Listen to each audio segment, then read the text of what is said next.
I'm going to share something few people understand. The lottery doesn't start the day you buy a ticket. It starts much earlier, when your mind stops acting as if it's excluded from the prize. Think about it for a moment. If you expect luck to choose you while deep down you feel invisible to life, then you're not competing against the odds. You're fighting against the image you have of yourself. Here's the key point. Reality doesn't respond first to what you want. It responds to the state from which you observe the world. You can talk about abundance all day. You can visualize money, repeat affirmations, light candles, meditate for hours, and convince yourself that something big is about to happen. But if deep down you still feel like someone who never receives, your reality will obey that identity before any desire, because desire never travels alone. It always comes with a version of you that holds it. And if that version feels limited, exhausted, guilty, or resigned, the desire arrives distorted. Abundance knocks on the door, but it can't find a place to stay. However, when the inner image changes, something fundamental transforms. Even though on the outside everything may look exactly the same, the invisible cause that determines what you are willing to accept in your life has already changed. And what you allow ends up finding a way to manifest. It looks for a way, a person, an opportunity, an exact moment. And when it arrives, it usually doesn't ask for permission. I'm not talking about superstitions or magic formulas. I'm talking about perception. About how your consciousness organizes the possibilities long before you call them destiny. What many people call luck is usually just a mind trained to detect opportunities when they appear. And what they call bad luck is often a mind so used to looking in the wrong direction that it doesn't even see the open door right in front of them. That's why there are people who seem to come across opportunities constantly. Not because the universe has favorites, not because they have a secret pact with good fortune. The difference is something else. Their attention is aligned. Their body language is aligned. The way they act is aligned. Even their inner dialogue is aligned with possibility.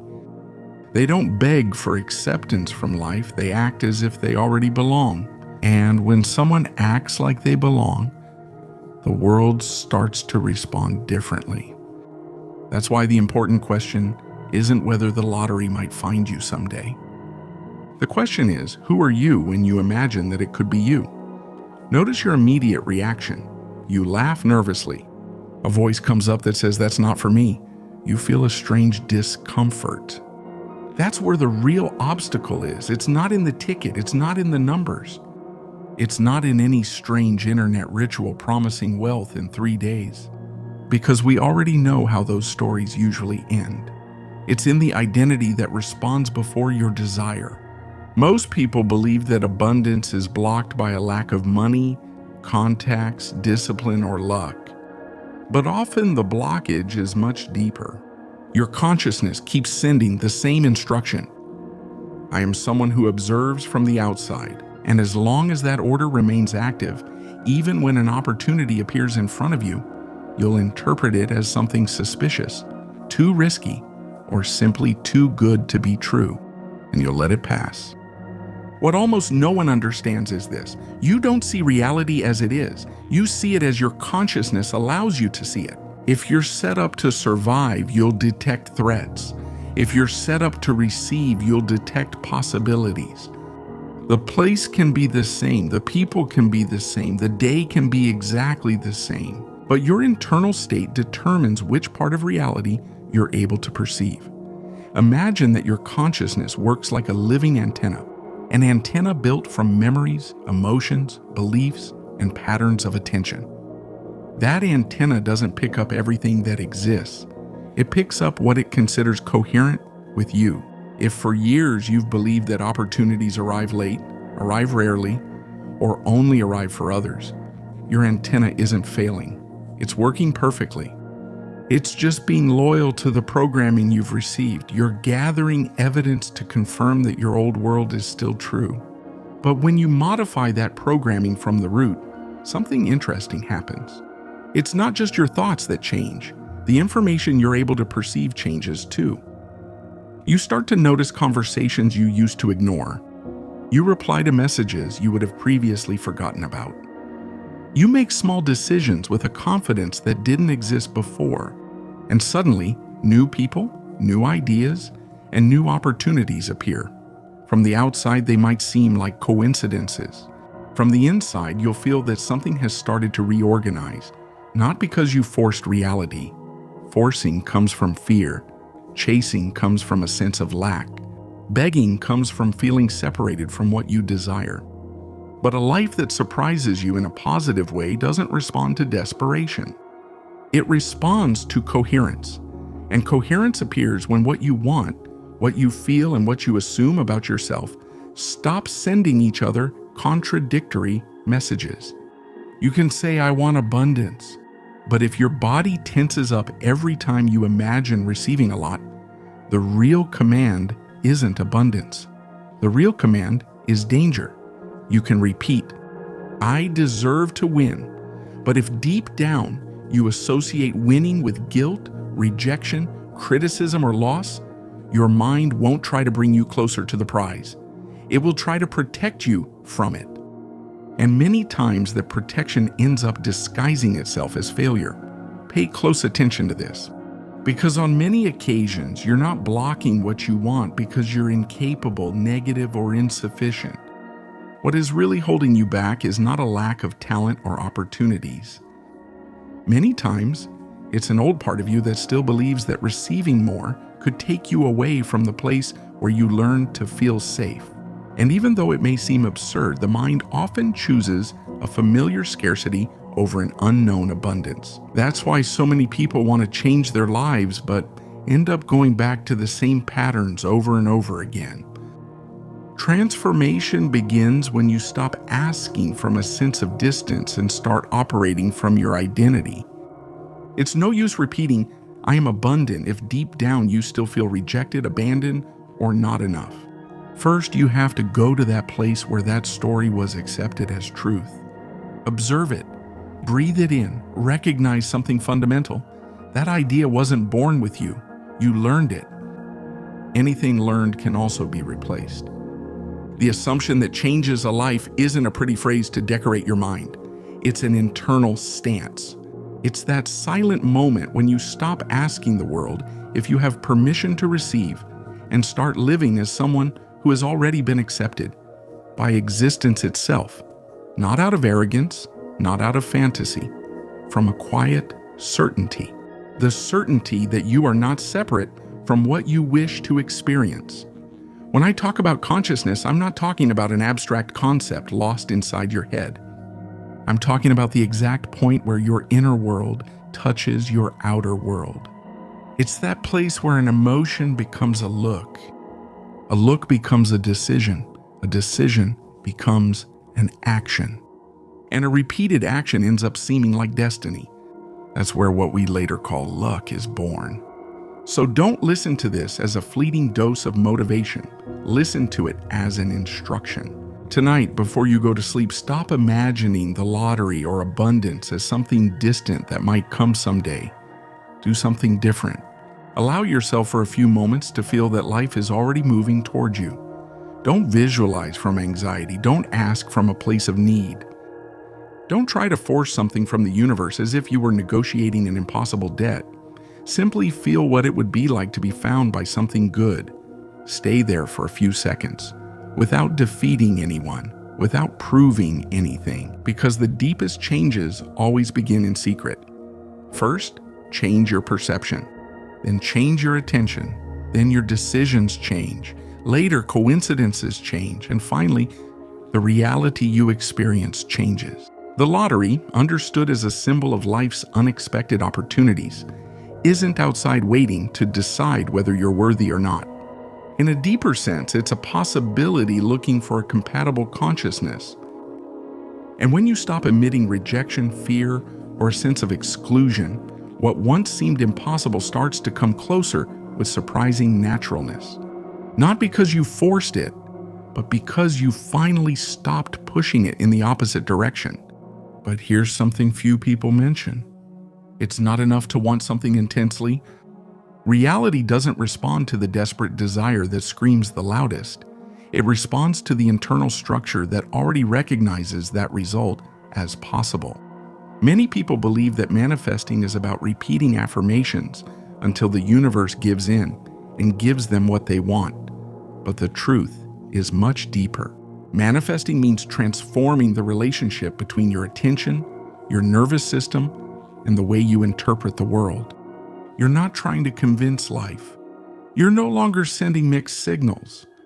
Because most people imagine that abundance, luck, or great opportunities are somewhere far off in the future, waiting for the perfect stroke of luck.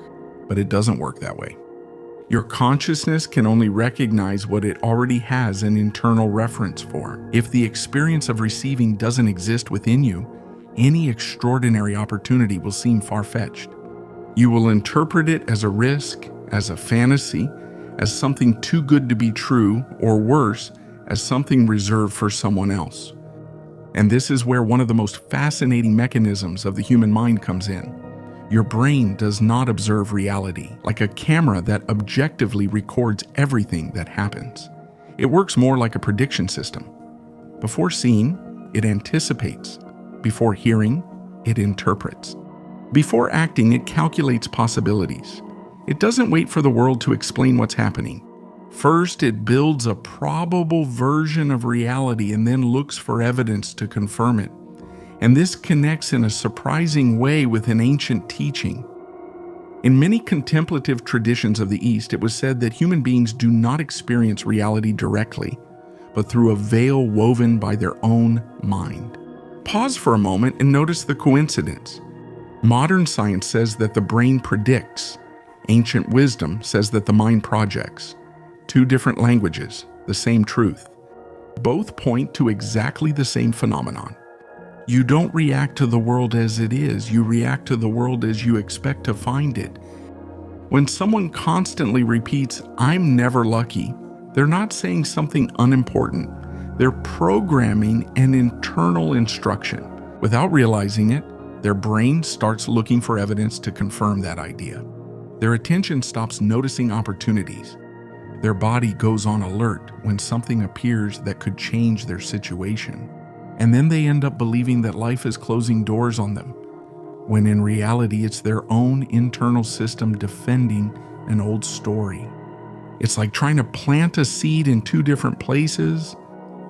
On one hand, you have fertile soil. On the other, a layer of concrete painted green. From a distance, both seem ready. Both seem to promise growth. You could even use the same seed, repeat the same words, perform exactly the same ritual, and look at the same sky. But the seed doesn't respond to the appearance of the surface. It responds to the depth that receives it. And the same thing happens with your intentions. It doesn't matter how nice an affirmation sounds. What matters is the inner ground where it falls.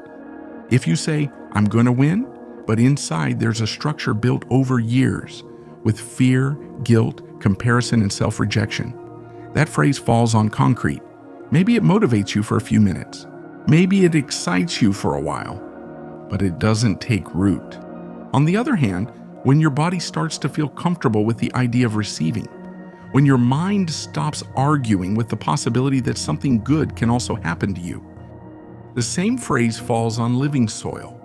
And something different happens there. You no longer need to push it constantly. It starts to grow on its own. Many believe that the solution is to try harder, visualize more, repeat more, wish more. But reality often works the other way around, because many times too much effort is simply a sign of resistance. When you hold on to a desire too tightly, you're not always showing confidence. Often you're showing fear of losing it. And that feeling ends up becoming the strongest message. That's why there's a huge difference between imagining from presence and imagining from urgency. From the outside, they look the same. In both cases, you close your eyes. In AFOS, you visualize a scene. In both, you try to feel something. But internally, they are completely different experiences. Urgency says, "I need this to happen because without it, I feel incomplete." Presence says, I can connect with this possibility right now without desperately chasing it. And even though the difference may seem small, it changes everything. Because that's where what we could call the field starts to respond in a different way. When I talk about the field, I'm not referring to something magical or fanciful. I'm referring to that space where perception, behavior, intuition, and opportunity seem to come together. It's the place where your inner world begins to influence the way you interact with reality. And when your state truly changes, it doesn't usually happen with fireworks. A giant sign doesn't appear in the sky announcing the beginning of a new stage. Something much more subtle happens. Your breathing changes. Your voice changes. The look in your eyes is no longer constantly on the defensive. Your decisions are no longer born out of panic. And those small, almost invisible decisions start to build completely new paths. That's where many people lose sight of the process, because they expect the manifestation to come first as a big reward. But many times it comes first as a different perception. Like an idea you would have dismissed before, like a conversation you would have avoided before, like an unexpected calm in the middle of a situation that would have overwhelmed you before. And if you ignore those signs because they don't look like an instant miracle, you cut the process off before it has time to develop. The real lottery that finds you doesn't always start with a winning ticket. It starts when your consciousness stops organizing your life from a place of defeat. It starts when your body stops interpreting well-being as a threat. It starts when your attention is no longer trapped only in your outdated story.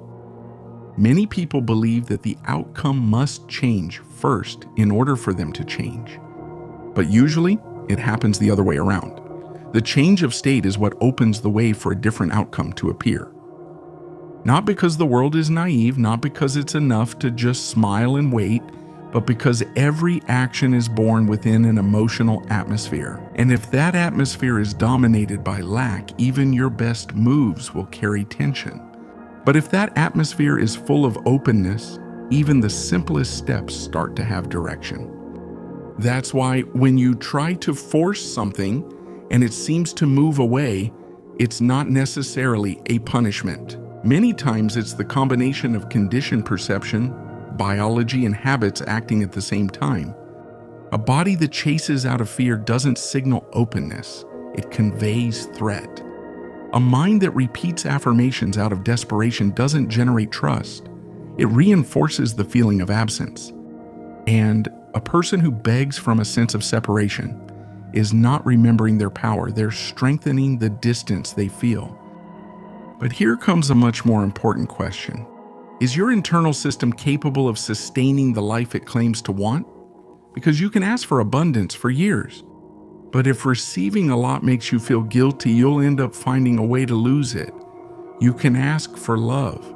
But if being loved makes you feel vulnerable, you'll start looking for flaws even where there's a genuine connection. You can ask for a great opportunity. But if that opportunity triggers the fear of failing, of being judged, or of changing too much, a part of you will look to return to what is familiar. That doesn't mean anything is wrong with you. It means you're human. Because the nervous system doesn't prioritize happiness. It prioritizes what's familiar. If you grew up associating struggle with survival, your body might end up confusing suffering with safety. If you learned that standing out attracted criticism, rejection, or envy, then a part of you might reject good things before they fully arrive. Not because you don't want it, but because that part of you still interprets it as a risk. And this is where the invisible architecture that supports much of your experience is revealed. You don't just repeat thoughts, you repeat what your body considers safe. That's why true reprogramming isn't about decorating your mind with positive phrases. It's about teaching your body that a better reality can also be a safe place to live in. And when you understand this, something inside you starts to relax. You no longer need to fight against every negative thought that appears. You no longer need to punish yourself every time you doubt. You no longer need to fake a confidence that, deep down, you still don't feel. You start working where it really matters, at the root of your identity. not on the surface of words. Because repeating phrases without feeling them is just noise. But when a new feeling becomes coherent within you, it turns into an order. And from there, your perception starts to detect paths that didn't even exist on your map before. Here's the mistake that sabotages most people. They try to build a new reality while still using their current reality as proof of who they are. Maybe that sounds familiar to you. You begin the day confident. You tell yourself that this time it will be different. For a few minutes, you feel good, connected, optimistic. But then a bill shows up, a debt, some bad news, or an answer you weren't expecting. And immediately you're back to the same state as always. Not because you failed, but because you look to the past to decide if your new identity is real. That's the trap.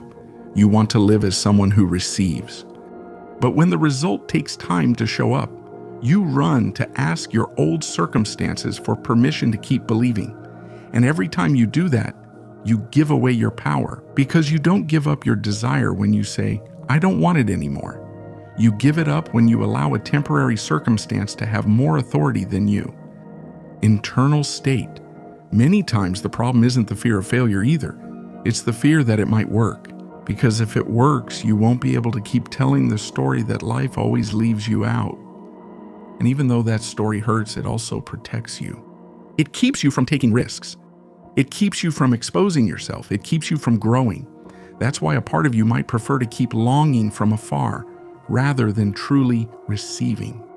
Because receiving means changing. It means becoming someone capable of holding what you asked for. And here something important comes up.